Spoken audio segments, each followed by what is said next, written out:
Dr. Mindy here, and on this video I am going to show you, this is for women, when there is a good time to lose weight and when there will be a time you're going to struggle.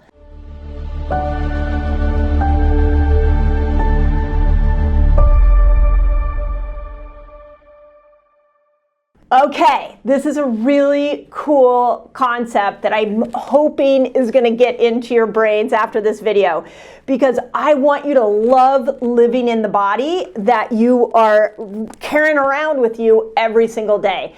And we get thousands of messages from you guys every single day talking about some of the struggles you're seeing with weight loss and fasting.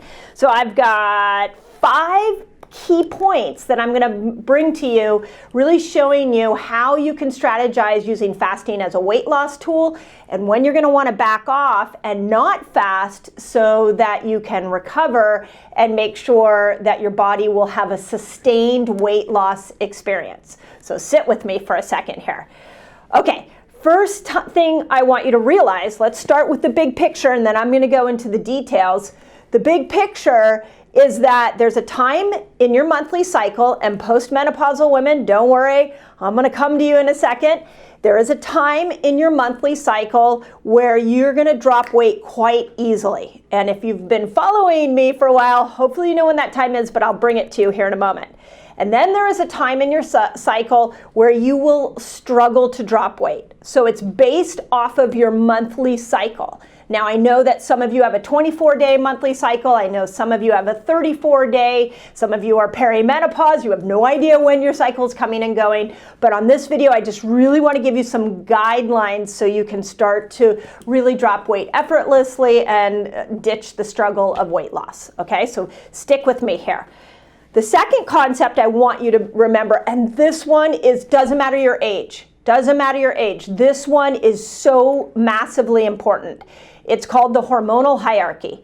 And it looks like this. I wrote about it in the menopause reset. I talk about it all the time. But when you're trying to lose weight, this is so important. And it looks like this. Oxytocin is going to have an effect on cortisol. Cortisol is going to have an effect on insulin, and insulin will have an effect on your sex hormones. So remember, when you come to weight loss, when you're using fasting as a tool for weight loss, you are trying to affect insulin. Insulin is the fat storage hormone.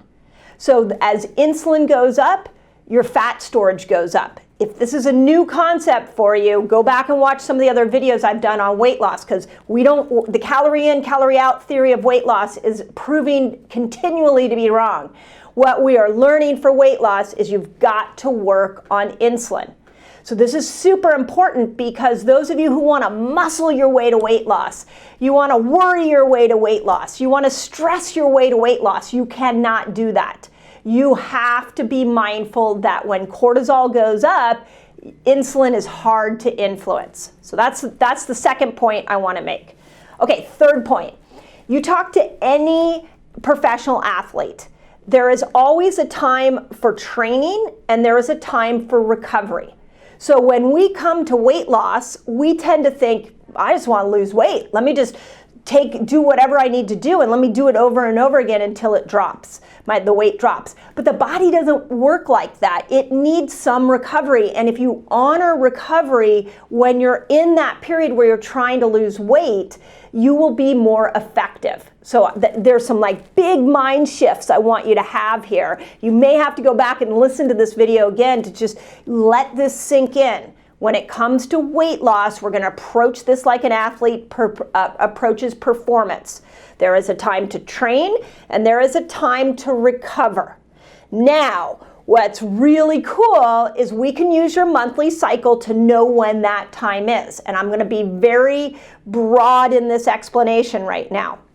So day 1 to all the way through about day 18, 19, you can go and do more fasting. You can work on weight loss using fasting as a weight loss tool in the very first part of that cycle. So day 1 all the way till day 19.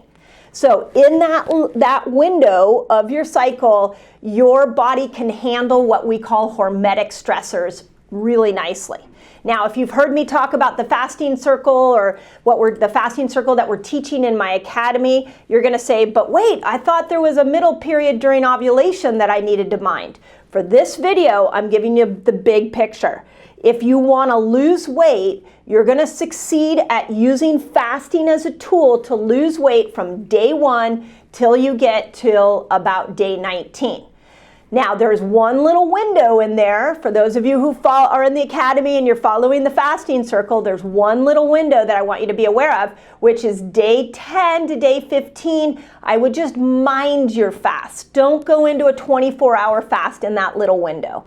But for the most part, fasting will just do wonders for your metabolism from day 1 through day 19. Day 10 to day 15, just keep it around 15 hours of fasting. Okay, so now we have that all clear. Now, here's where the recovery comes in. The recovery comes in at day 20. This is when your body's starting to make progesterone. Progesterone does not like cortisol spikes. So you do not want to be in a part of your life where you're restricting food, because in that moment of restricting food or overdoing exercise, you are spiking cortisol. And when cortisol goes up, progesterone goes down. And now once you've created that scenario, you're going to throw all of your hormones off. Now, some of you might have been listening to this and you're like, okay, well, I don't care. I just want to lose weight. I don't care about my other hormones. And I care about them, you should care about them, and eventually, if you don't care about them, you will get stuck with your weight loss efforts. So remember, we're gonna have a training period, day 1 through day 19, around there. Some of you are gonna be a little earlier, but I'm giving broad ideas. Day 20, we're not gonna fast, and we're gonna go into some recovery foods. Okay, that leads me to my 4th point here. What does a recovery look like?